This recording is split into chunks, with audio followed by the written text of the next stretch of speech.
রিয়াদ লাগি রে রিয়াদ লাগি মারাটা আছে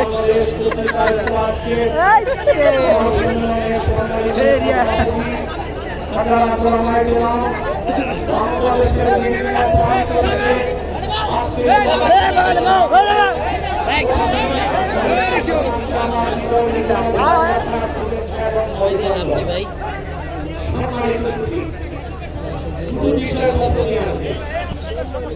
একদিকে বিতর্কিত নারী সংস্কার অনুসরণ করে আমাদের অর্থনীতিতে আঘাত দেওয়া হচ্ছে, আরেকদিকে মানবিক পরিবারের সিদ্ধান্ত নিয়ে স্বাধীনতাকে আঘাত দেওয়া হচ্ছে।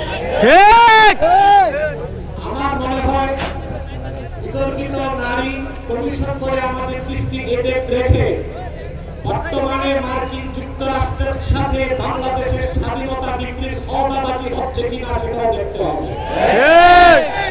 হেফাজতে ইসলাম বাংলাদেশ শুধু দাবি করবে না, সকল মাসলাকের মানুষের পূর্ণ সমর্থন হেফাজতের প্রতি আছে, কারণ হেফাজত হচ্ছে বাংলাদেশের সর্ববৃহৎ ইসলামী অরাজনৈতিক সংগঠন। আজ আমি এই থেকে বাংলাদেশের কোটি কোটি মুসলমানের পক্ষ থেকে হেফাজতের হেফাজত রাজনীতিতে যাবে না, কিন্তু রাজনীতি নিয়ন্ত্রণ করতে হবে। 53 বছরের ইতিহাস আমাদের কলঙ্কিত। আলেম ওলামা পীর মাশায়েখ আর মাদ্রাসা ছাত্রদের পবিত্র রক্তে পা রেখে তারা ক্ষমতায় যায়, আর ক্ষমতায় যে ইসলাম ও মুসলমানকে চ্যালেঞ্জ করে। এই সুযোগ আর দেওয়া হবে না। অনতি বিলম্বে বিতর্কিত নারী কমিশনের সমস্ত প্রস্তাব বাতিল করলেই হবে না। যে নারী নামে হিজড়াগুলোই দুঃসাহস করেছে, গ্রেফতার করে তাদেরকে আইনের আওতায় আনতে হবে।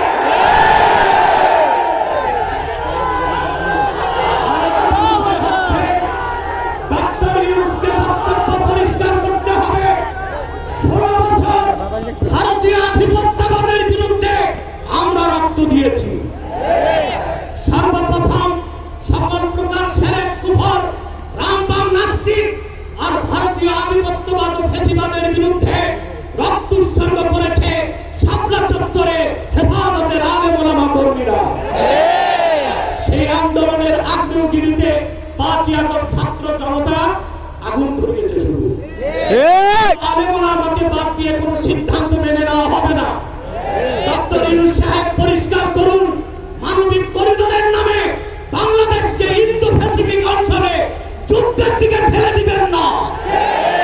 আমরা ভারতকে সাহায্য করেছি, যদি আটলান্টিকের উপর থেকে কেউ আগ্রাসন করতে আসে বাংলাদেশের প্রত্যেকটি মাদ্রাসা ক্যান্টনমেন্ট হবে। সেনাবাহিনীর সাথে কাঁধে কাঁধ মিলিয়ে মাদ্রাসার ছাত্ররা দেশ রক্ষায় মাঠে নামবে। আগ্রাসী শক্তিকে বলে দিচ্ছি, আমার দেশের সবুজ লাল পতাকার দিকে যে চোখ তুলবে তার চোখ উপড়ে দেওয়া হবে। আমার বাংলার কোন এক ইঞ্চি মাটিতে আগ্রাসনের থাবা বসালে সেই কালো ভাব ভেঙে দেওয়া হবে। বিদায় লগ্নে আরো 3টি দাবি আমাদের পক্ষ থেকে রাষ্ট্রীয় আইন করতে হবে। Freedom of expression, freedom of speech.